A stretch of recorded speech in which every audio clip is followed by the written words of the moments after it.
Hace años, los seres humanos vimos a través de la televisión cómo un astronauta llegaba a la Luna. Un pequeño paso para el hombre, pero un gran salto para la humanidad. Esa frase era tan de película que algunos comenzarían a dudar de que todo aquello fuera real como había pasado hace unos años.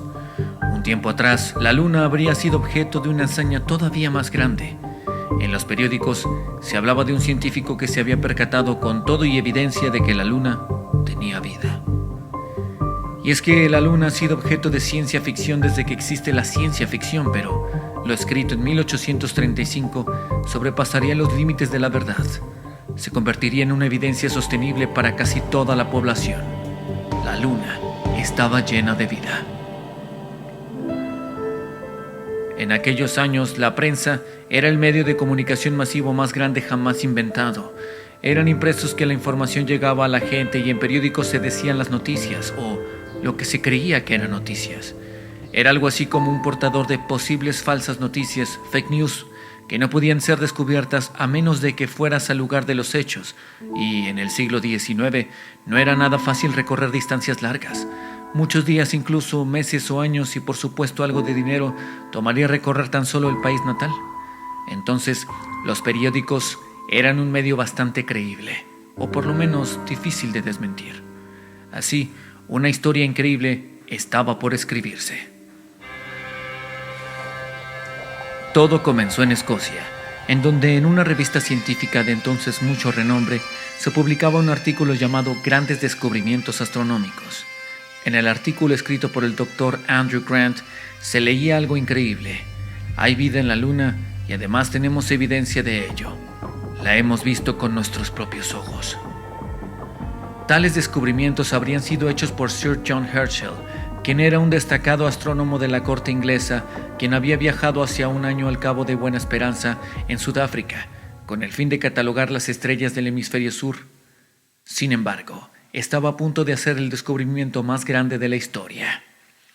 Según se relata en el artículo dividido en 6 entregas, escrito por quien, por cierto, era su compañero de viaje y amanuense, o sea, el que escribe todo lo indicado, el científico habría visto algo más que estrellas en el satélite terrestre. Su telescopio estaba revelando algo tan increíble como inquietante. El telescopio del doctor no era, para nada, algo precario, sino una gran máquina que pesaba 7 toneladas y tenía más de 7 metros de alto. Se podría decir que quizá para aquel momento era el telescopio más grande jamás construido antes. De hecho, era 6 veces más grande que el mayor existente. Su capacidad era enorme.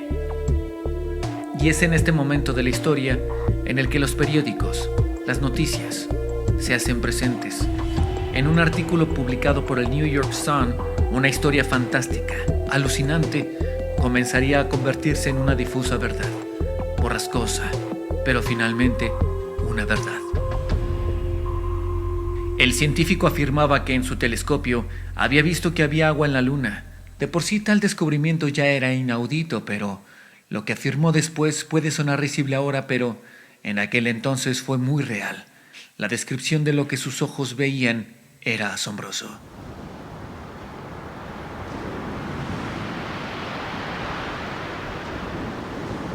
No solo hay agua en la Luna, sino que sus rocas están cubiertas de flores rojas, similares a las amapolas en nuestro planeta. A la sombra de los árboles gigantescos de un bosque casi perfecto, pude observar manadas de cuadrúpedos que parecían búfalos corriendo libremente, salvajes, en un gran valle.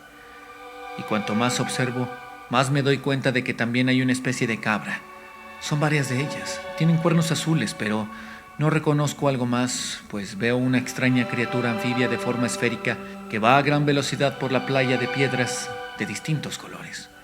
El mar, por cierto, es considerablemente grande. También observo castores caminando sobre sus 2 patas, lo cual es indicador de una inteligencia primitiva. Cargan en sus brazos a sus crías como lo hacen los humanos y sus chozas son más altas y mejor construidas que las de muchas tribus humanas, pero además se veía cerca de las chozas salir columnas de humo de manera constante. Entonces sabían usar el fuego. Pero algo más era observable. De manera insólita, el científico afirmaba que también en la Luna habitaban los hombres murciélago, criaturas de más o menos 1 metro de altura que podían volar y hablar. construían templos y hacían arte, además de tener relaciones sexuales en público. Todo aquello sonaba a fantasía a los oídos de nuestra modernidad, pero en aquellos años era tan real como cuando nosotros vimos en la tele que el hombre había llegado a la luna. Y para disipar dudas de aquellos que incrédulos leían, se afirmaba que Herschel tenía la intención de publicar un reporte detallado junto con certificados de autoridades civiles, religiosas, científicas y demás, que habían sido testigos de tales hallazgos. Todo el mundo le creyó. En el último artículo de 6 entregas, se describían las actividades de un nuevo grupo de Vespertilus homo, que era el nombre que el científico les había dado a los hombres murciélago. En todo aspecto, es una variedad mejorada de la especie que vive en armonía con toda clase de criaturas lunares. A grandes rasgos, una utopía para los seres humanos. La evidencia estaba casi lista, es decir, el telescopio se encontraba listo para observar las maravillas descritas, pero por razones del destino, coincidencia o manipulación, se tuvieron que suspender, pues el telescopio había sido dejado en una posición que hacía que los rayos del sol se acumularan en la lente para así, como lupa al papel, quemar el observatorio por completo.